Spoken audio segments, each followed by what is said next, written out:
Captain Jake Morrison wiped the sweat from his forehead as he stepped off the transport shuttle onto the dusty surface of Kepler 442b. The red sun cast everything in an orange glow that made the alien landscape look like Mars had been painted by an angry artist.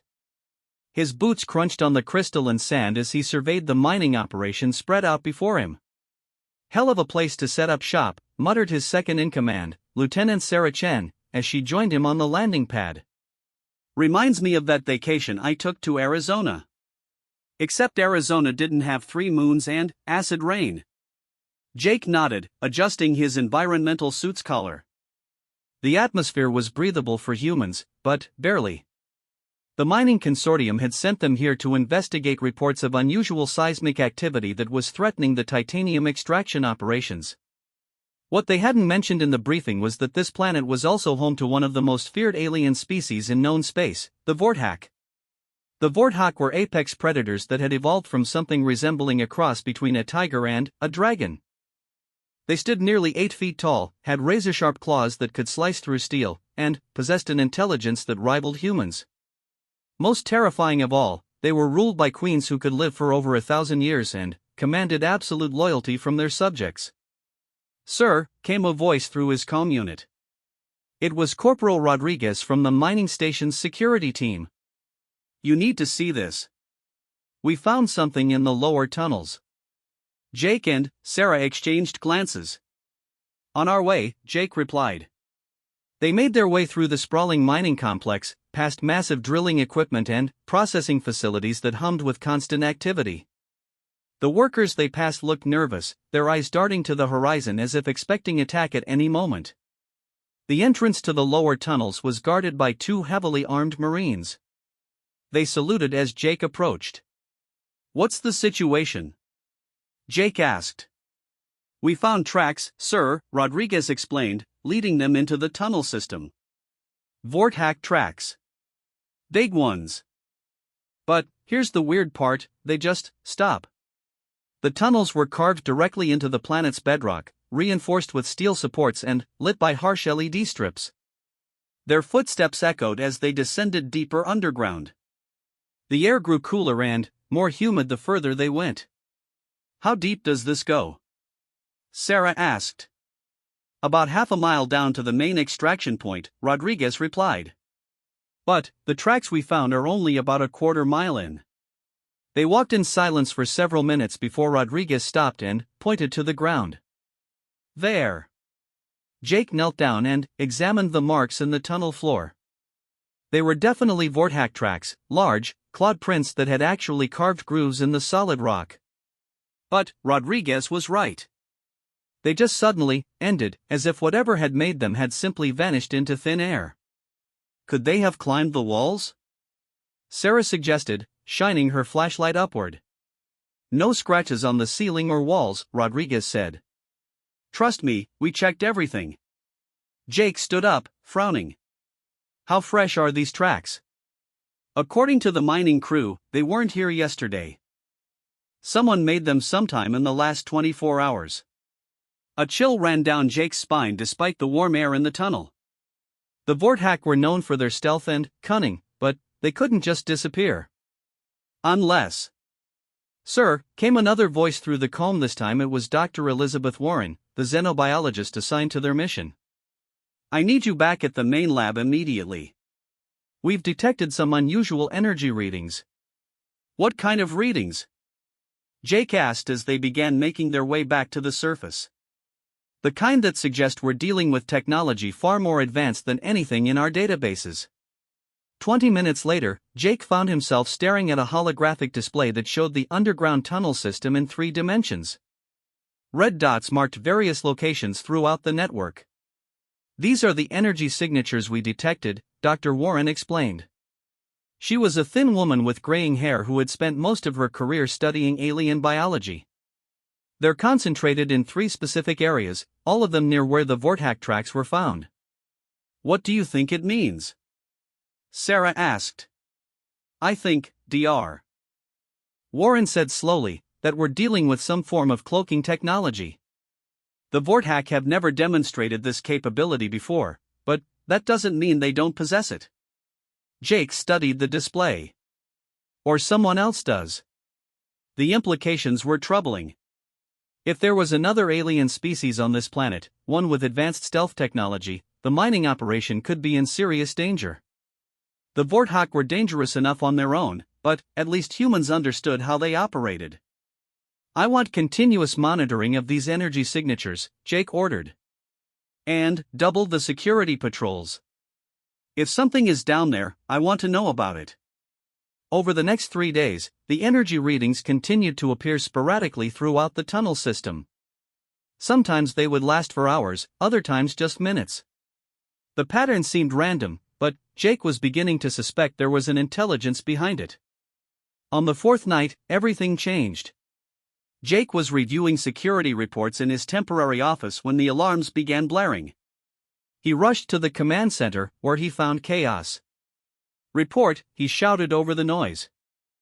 "Multiple contacts in Tunnel 7, called out Sergeant Williams from the sensor station. Energy signatures are off the charts."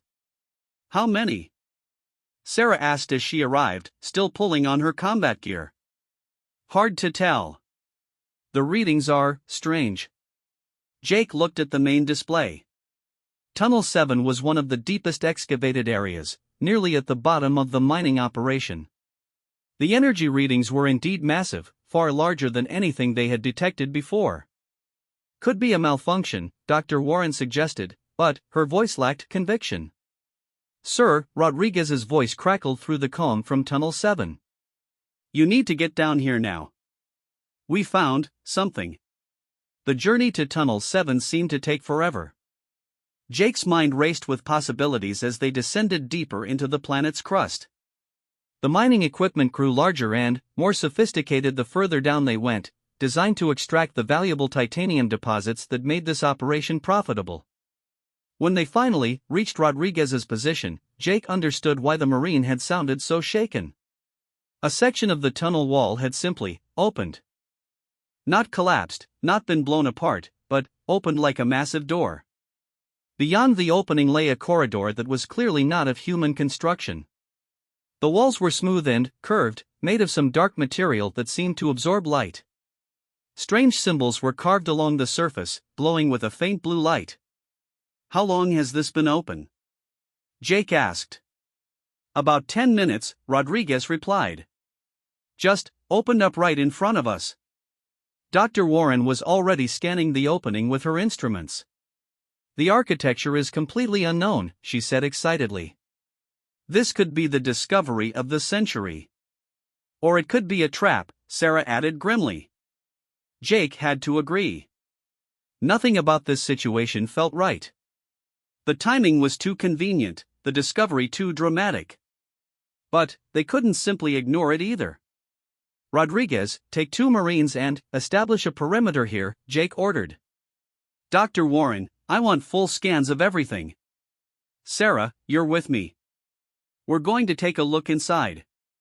"Sir, with respect, that might not be the best idea," Rodriguez said. "Probably not," Jake agreed, checking his sidearm. "But it's what we're going to do anyway." The corridor beyond the opening was clearly artificial, but it had an organic quality that made Jake's skin crawl. The walls seemed to pulse slightly, as if they were alive. The blue symbols provided the only illumination, casting strange shadows that seemed to move independently. They had only walked about 50 meters when they heard it, a low, rumbling sound that seemed to come from deep within the structure. It was followed by what could only be described as a roar, but unlike any sound Jake had ever heard from a Vorthok. "That didn't sound friendly," Sarah muttered, raising her rifle. The corridor branched ahead, splitting into 3 different passages. The energy readings on Dr. Warren's scanner were going wild, indicating massive power sources somewhere deeper in the structure. "Which way?" Sarah asked. Before Jake could answer, they heard another sound, softer this time, almost like crying. It was coming from the leftmost passage. That way, Jake decided.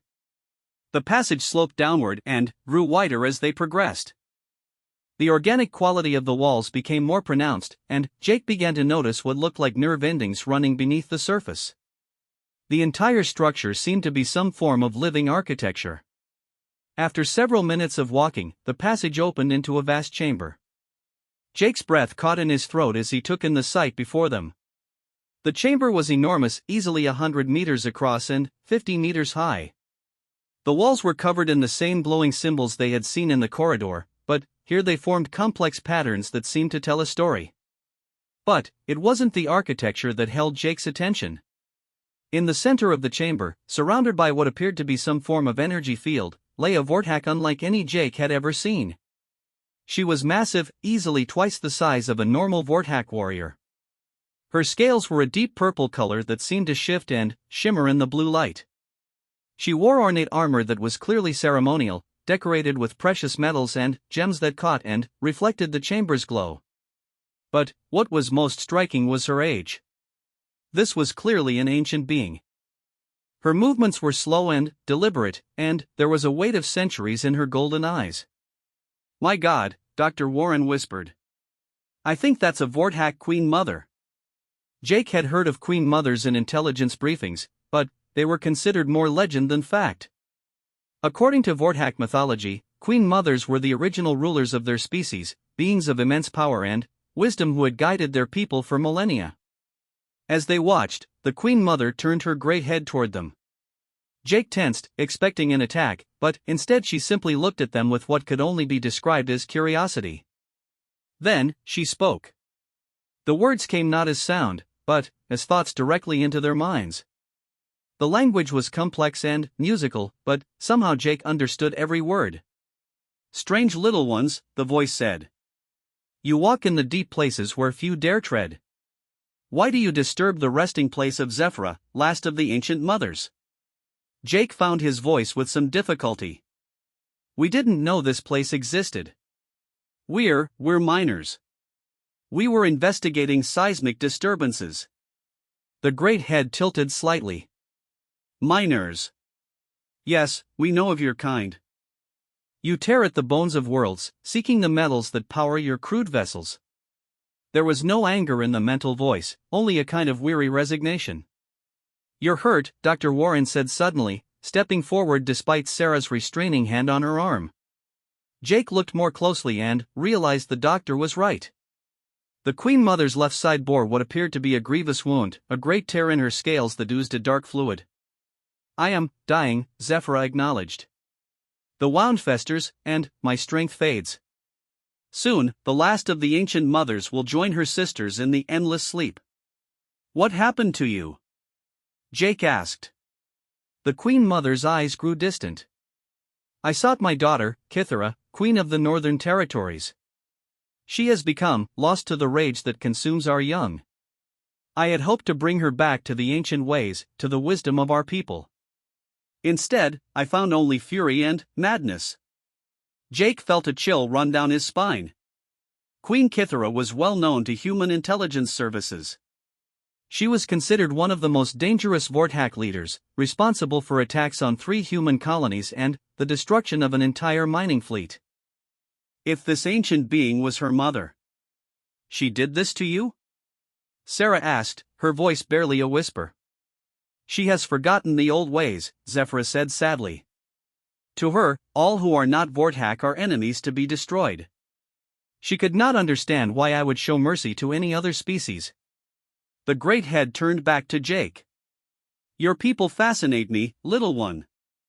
You are weak in body, short of life, yet you accomplish things that take my people centuries to achieve. Why are you telling us this? Jake asked. Because, the Queen Mother said, I am dying, and, with me dies the last hope of peace between our peoples. Unless. She trailed off, and Jake could sense something like hope in the ancient being's mental voice. Unless what? The old texts speak of a prophecy, Zephyra said slowly. Of a time when the children of 2 worlds would join their strengths to bring peace to the galaxy. It was written that in the darkest hour, when hate threatens to consume all, an ancient mother would find rest not in the stone chambers of her ancestors, but in the protection of those she once called enemy. Jake felt the weight of those words settle on him like a physical burden. You want our help. I am beyond help, the Queen Mother replied. But, perhaps there is still time to prevent the war that comes. What war? Sarah demanded. The Queen Mother's mental voice grew heavy with sorrow. My daughter gathers the clans. She speaks of a great crusade to cleanse the galaxy of all non-Vorthac life. Already, 3 of the 5 kingdoms have pledged their fleets to her cause. When she claims the crown of ancient mothers, my crown, she will have the authority to unite all Vorthac under her banner. Jake felt his blood run cold. The Vorthac had never unified before. Individual kingdoms were dangerous enough, but if Kithara managed to unite all 5 kingdoms. How long do we have? He asked. Days, perhaps. When word of my death reaches her, she will come to claim the crown. Nothing will stop her then. The Queen Mother struggled to rise, her massive form moving with obvious pain. But, perhaps, if one not of Vorthac blood were to carry word of the old ways, if the ancient prophecies were to be fulfilled. She looked directly at Jake, and he understood what she was asking. You want me to talk to your daughter, he said. To try to convince her to change course. I want you to do something far more difficult, Zephyra replied. I want you to show her that strength comes not from conquest, but from understanding. That true power lies not in the ability to destroy, but in the wisdom to preserve. Jake looked at Sarah, seeing his own uncertainty reflected in her eyes. They were talking about approaching one of the most dangerous beings in the galaxy, a creature that had already proven her willingness to kill her own mother for opposing her views. Even if we could get close to her, Sarah said, why would she listen to us? The Queen Mother's mental voice grew faint, as if speaking was becoming increasingly difficult. Because you will carry something she cannot ignore. You will carry the blessing of the ancient mothers. As she spoke, the energy field around her began to shift and change. The blue light grew brighter, and Jake felt a strange tingling sensation in his chest. What are you doing? Dr. Warren asked, her instruments registering massive energy fluctuations. I give you the gift of understanding, Zephyra replied. The ability to speak our true language, to see through our eyes, to feel what we feel. It is a dangerous gift, one that will change you forever. But it is the only way. Jake felt something shift inside his mind, like doors opening to rooms he never knew existed.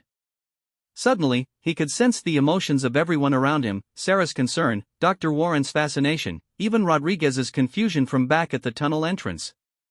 The blessing will also mark you, the Queen Mother continued. Any Vorthac will know that you carry the authority of the ancient mothers. It may protect you, or it may make you a target. Why me? Jake asked. Why not someone more qualified? A diplomat, or because, Zephyra said, her mental voice now barely a whisper, you are here. Because fate has brought you to this place at this moment. And, because I see in you something my daughter has forgotten, the strength to do what is right, even when it is dangerous. The Queen Mother settled back down, her breathing becoming labored. I have little time left. Will you accept this burden? Jake looked at Sarah again, then, at Dr. Warren, who was still frantically taking readings.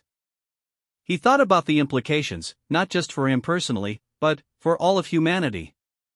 If Queen Kithara unified the Vorthac kingdoms, the resulting war would consume countless worlds. Billions would die. But, if there was even a small chance that he could prevent that. I accept, he said. The energy field around the Queen Mother flared brilliantly, and Jake felt power flow through him like electricity. For a moment, he could see through her eyes, feel the weight of centuries of memory and wisdom. He saw the Vorthac as they once were, not the savage warriors humans knew, but a noble people dedicated to honor and knowledge. Then, the light faded, and the Queen Mother's breathing stopped. Jake stood in the sudden silence, feeling fundamentally changed. The mental connection to his companions was still there, though muted now. But, more than that, he could sense something else, a presence, ancient and vast, that seemed to approve of his choice. Jake, Sarah said softly. Your eyes. Jake looked down at his reflection in the polished surface of Dr. Warren's scanner. His brown eyes now held flecks of gold that seemed to swirl and move in the light. The blessing, Dr. Warren whispered. It's real. Before Jake could respond, alarms began blaring from their comm units. Rodriguez's voice crackled through the static. Sir! We've got massive energy signatures approaching from orbit. Multiple vessels, coming in fast. Jake's blood ran cold. How many? At least 50 ships, sir. And, they're not flying human configurations. Sarah grabbed his arm. It's her. Queen Kithara. She's coming. Jake looked down at the still form of the Queen Mother, then, at the crown that rested beside her, an ornate circlet of what appeared to be living metal, set with gems that pulsed with their own internal light. The crown, he said. If she gets the crown. Then, God help us all, Sarah finished. Jake made a decision that he knew would change everything. He reached down and picked up the crown of ancient mothers. The moment his fingers touched it, he felt another surge of power, and, suddenly, he could sense every Vorthack on the planet. Their emotions hit him like a physical blow: rage, confusion, anticipation. And, above it all, one presence that burned like a star with barely contained fury. Queen Kithara had arrived, and she was not pleased to find humans in her mother's resting place. Sir, Rodriguez called again. They're landing. Multiple dropships, maybe 2 miles from our position. What are your orders? Jake looked at the crown in his hands, feeling its weight both physically and symbolically.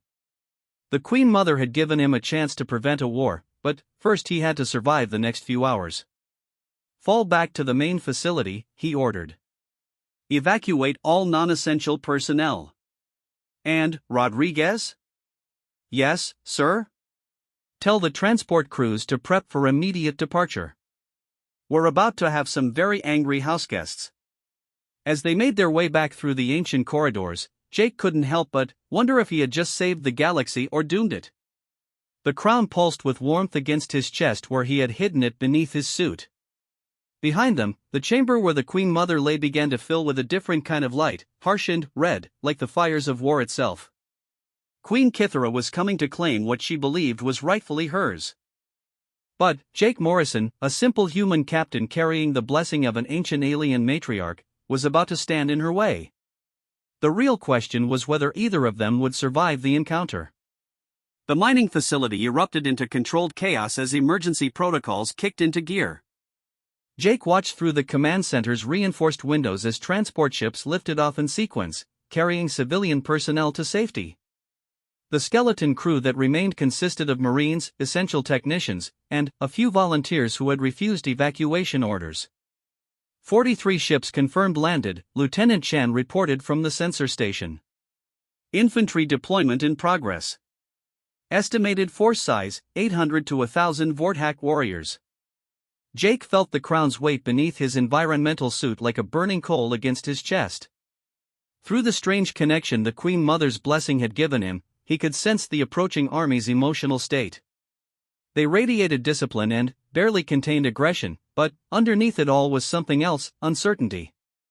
They hadn't expected to find humans here. Sir, Dr. Warren said, looking up from reportable analysis station. The energy readings from your modification, they're increasing. I think proximity to other Vorthack is amplifying whatever was done to you.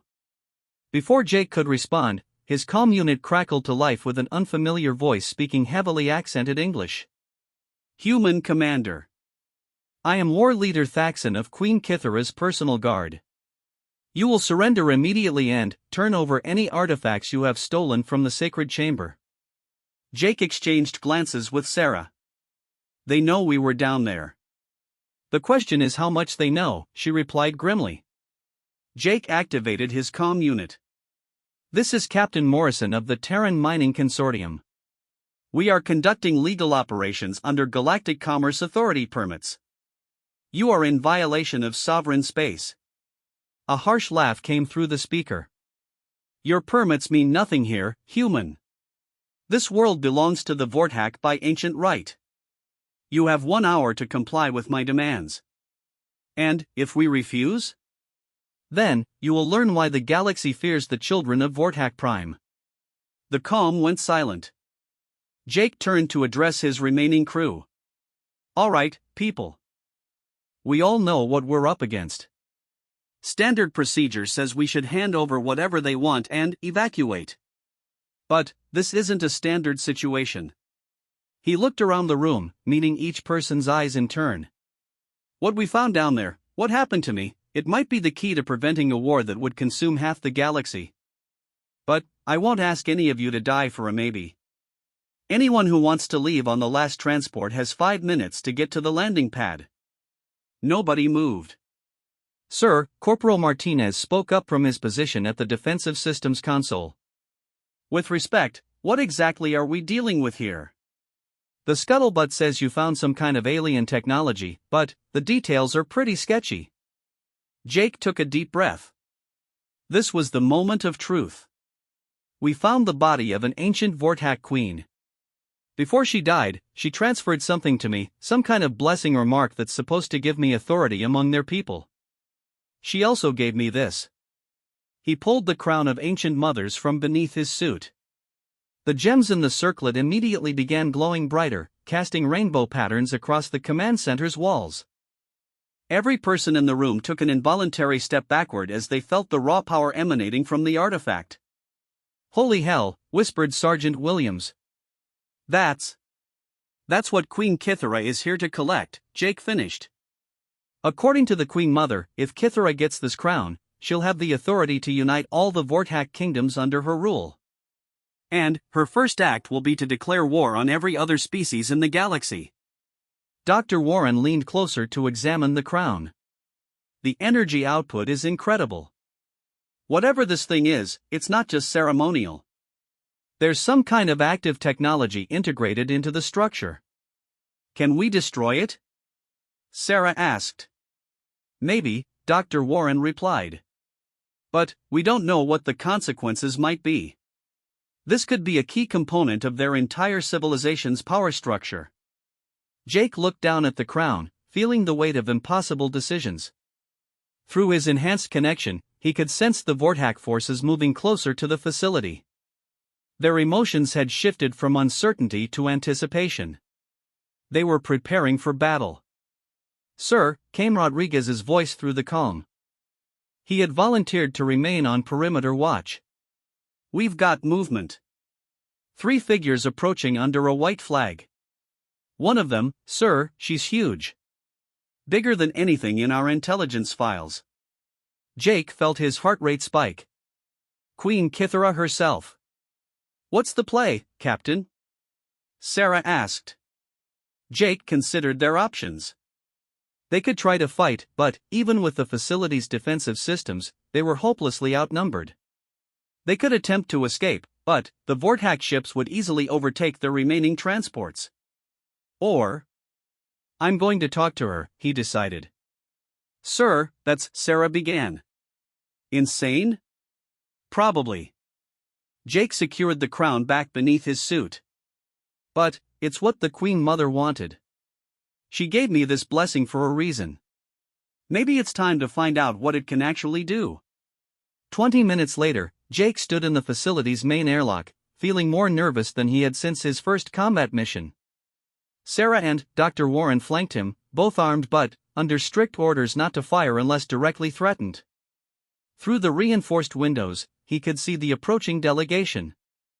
Queen Kithara was indeed massive, nearly 9 feet tall and built like a walking tank. Her scales were a deep crimson color that seemed to absorb and reflect light simultaneously. She wore elaborate armor that looked like it had been forged from volcanic glass and precious metals. Most striking were her eyes, golden orbs that seemed to burn with internal fire. Beside her walked 2 warriors who were large even by Vortak standards. They moved with the fluid grace of professional killers, their hands never straying far from their weapons. Atmospheric seals are good, Dr. Warren reported. The species can breathe the same air, so we don't need environmental separation. Jake activated the airlock's outer door and stepped forward. The moment he emerged into the planet's orange sunlight, he felt the change in the crown's energy output. The artifact seemed to recognize the presence of its intended recipients. Queen Kithara stopped about 10 meters away, her burning gaze fixed on Jake. When she spoke, her voice was a low rumble that seemed to vibrate through his bones. You are the human who defiled my mother's resting place. It wasn't a question. Jake straightened his shoulders and met her stare. I am Captain Jake Morrison. Your mother died trying to prevent a war between our peoples. My mother was weak, Kithara snarled. She clung to ancient superstitions and forgotten prophecies while our enemies grew stronger around us. Her death was inevitable. Jake felt a surge of anger at the casual dismissal of the Queen Mother's sacrifice. Through his enhanced connection, he could sense something unexpected. Underneath Kithara's rage was a deep well of pain and loss. The mighty queen was grieving, even if she couldn't admit it. She wasn't weak, Jake said quietly. She was wise enough to see where your path leads. War might satisfy your need for revenge, but it won't bring back what you've lost. Kithara's eyes flared brighter. You know nothing of loss, little human. Your species has never faced the choice between survival and extinction. Haven't we? Jake challenged. We've faced it dozens of times throughout our history. Wars, plagues, natural disasters that nearly wiped us out completely. The difference is that we learned to adapt instead of just fighting. One of the warrior escorts shifted restlessly, his hand moving to his weapon. Jake felt Sarah tense beside him, but he kept his focus on the queen. You speak of adaptation, Kithara said, but I see only weakness. Your people scatter like insects when faced with true power. You build machines to fight your battles because you lack the strength to face your enemies directly. Jake smiled grimly. Maybe. Or maybe we learned that the strongest person isn't always the one who can win a fight. Sometimes the strongest person is the one who can prevent the fight from happening in the first place. Kithara took a step closer, and Jake could feel the heat radiating from her massive form. Enough philosophy. You have something that belongs to me. Return the crown of ancient mothers, and I will consider allowing your people to flee this world before I claim it. The crown doesn't belong to you, Jake replied. It belongs to whoever can truly unite the Vorthak people. Your mother didn't think you were ready for that responsibility. The queen's roar of rage was loud enough to rattle the facility's windows. Her warriors immediately reached for their weapons, but stopped when she held up a restraining hand. How dare you, she whispered, her voice deadly quiet. How dare you presume to speak for the ancient mothers? Jake felt the crown pulse against his chest, and, suddenly, his perception shifted. For a moment, he could see Kithara not as she was now, but as she had been centuries ago, a young queen struggling to protect her people from threats they barely understood. He saw the battle she had fought, the losses she had endured, the gradual hardening of her heart as she convinced herself that strength was the only truth that mattered. I don't speak for them, Jake said softly. But I carry their blessing. He pulled the crown from beneath his suit, holding it up so the gems caught the orange sunlight. The effect on the three Vorthak was immediate and dramatic. All three dropped to one knee in a gesture of involuntary respect. Kithara fought against the instinctive response, struggling to her feet with obvious effort. Impossible. The blessing cannot be given to an outsider. Your mother thought differently, Jake replied. She saw something in humanity that you refused to acknowledge. We're not your enemies, Kithara. We're the allies you didn't know you needed. The queen's emotions were in turmoil. Jake could feel them through his enhanced connection like a storm of conflicting impulses. Rage, grief, confusion, and, underneath it all, a tiny spark of something that might have been hope. You know nothing of our needs, she said, but her voice lacked its earlier conviction. Don't I? Jake stepped closer, holding the crown between them like a bridge. I know your people are dying. Oh, not in battle, you're too strong for that. But your birth rates have been declining for centuries. Your young people leave the homeworld seeking purpose they can't find in endless cycles of conquest and revenge. Kithara's eyes widened in shock. How could you possibly know? Because your mother showed me, Jake interrupted. The blessing isn't just a mark of authority. It's a connection to everything your people once were and could be again. I can feel your pain, Kithara. I can see the weight you carry, trying to hold your civilization together through force alone. The queen's composure finally cracked. They look to me for strength. I cannot show weakness, cannot admit that the old ways might have merit. If I waver, if I show doubt, the kingdoms will fragment and we will be prey for every species that seeks our territories. Or, Jake said gently, you could show them something they've never seen before. A leader strong enough to choose peace over war. Strong enough to build instead of destroy. He held out the crown. This is yours by right, but only if you're willing to accept what it truly represents. Not just the power to command, but the wisdom to know when not to use that power. Kithara stared at the offered crown for a long moment.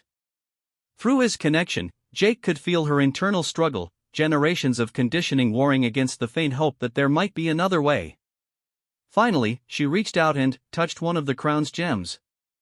The moment her claw made contact, the entire artifact blazed with light. Both Jake and Kithara gasped as visions flowed between them, memories of the ancient queens who had once ruled with wisdom instead of fear. I see them, Kithara whispered. My ancestors. They're disappointed in what we've become. They're not the only ones, Jake said. I can feel your people's emotions through this connection. They're tired, Kithara. Tired of war, tired of fighting, tired of living in fear. They follow you because they don't know any other way, but that doesn't mean they wouldn't welcome a change.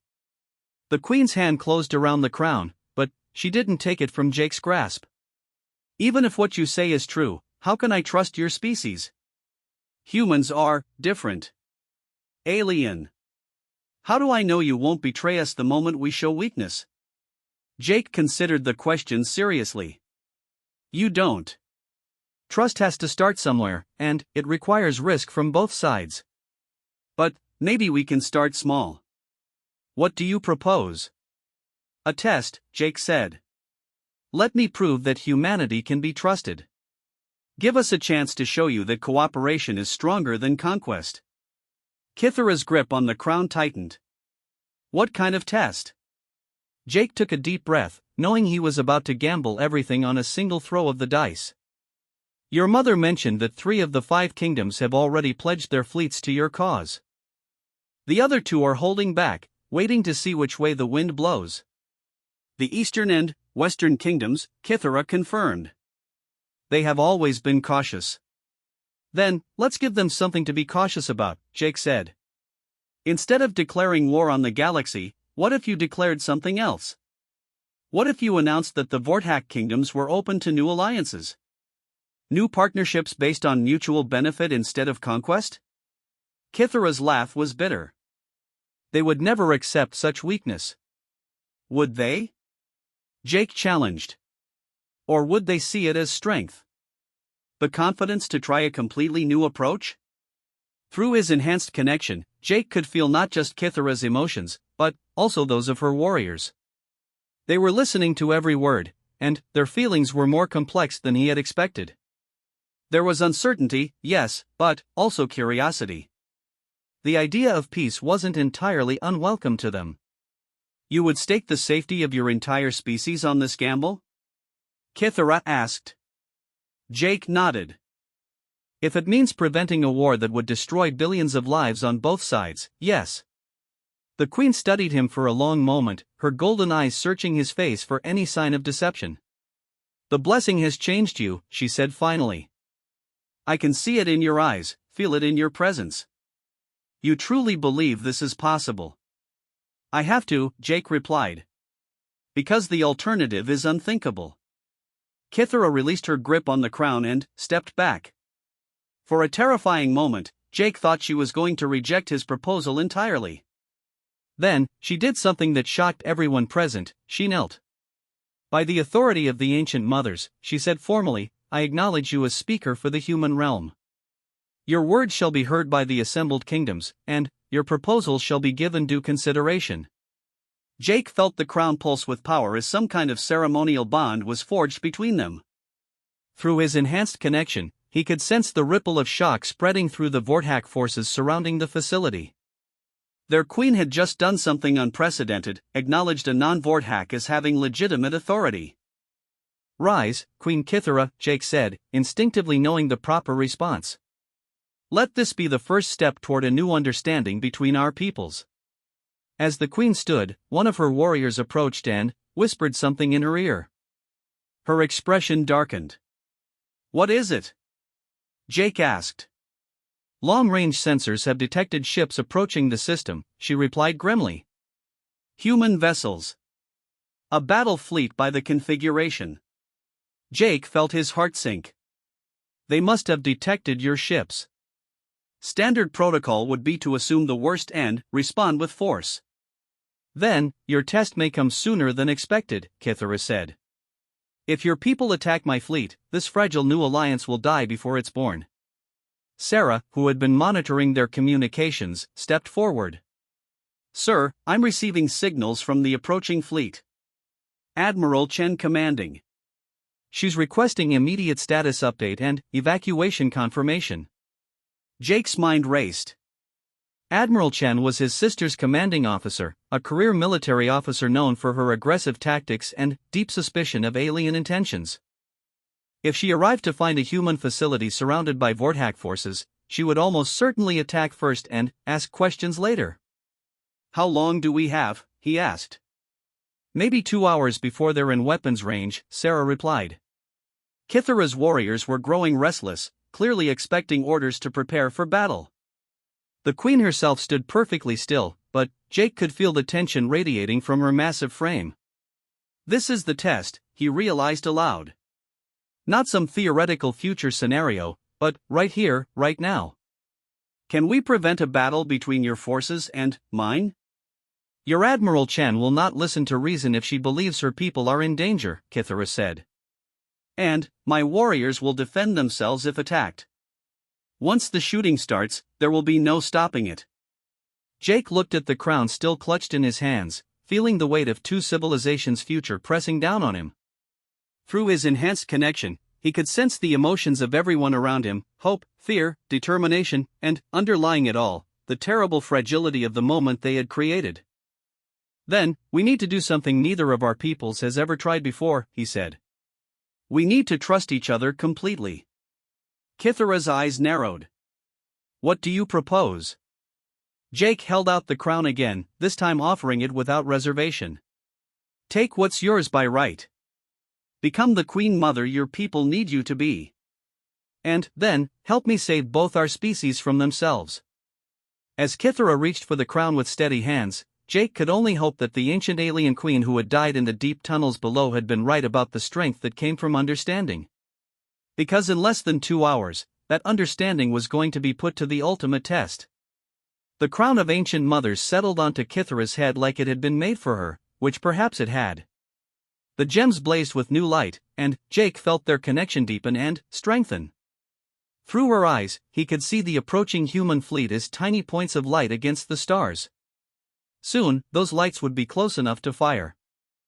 Admiral Sarah Chen's flagship, the TFS Prometheus, dropped out of hyperspace at the edge of the Kepler 442 system with the kind of precision that had made her the youngest flag officer in Terran fleet history. Behind her, 47 vessels of Battle Group 7 materialized in perfect formation, their weapons systems already warming up in response to the intelligence reports that had triggered this emergency deployment. "Admiral," called Commander Torres from the sensor station, "I'm reading multiple Vortak signatures in orbit around the 4th planet. Estimate 50-plus vessels, including what appears to be a command dreadnought." Admiral Chen studied the tactical display with the cold calculation that had served her well through 3 major conflicts. The presence of so many Vortak ships around a human mining facility could only mean one thing: an attack in progress or imminent. "Any response to our communication attempts?" she asked. "Negative, ma'am. The mining facility appears to be maintaining calm silence. Could be they're under siege and afraid to risk transmissions." Chen nodded grimly. Standard procedure in this situation was clear: overwhelming force applied immediately to break any siege, followed by evacuation of survivors. The Vortak respected strength above all else, and hesitation would be seen as weakness. "Helm, take us in. Full battle formation. Communications, send a message to the Vortak fleet. They have exactly 10 minutes to withdraw from Terran territory before we open fire." "Yes, ma'am." As the human fleet began its approach, Chen allowed herself a moment to think about her younger brother Jake.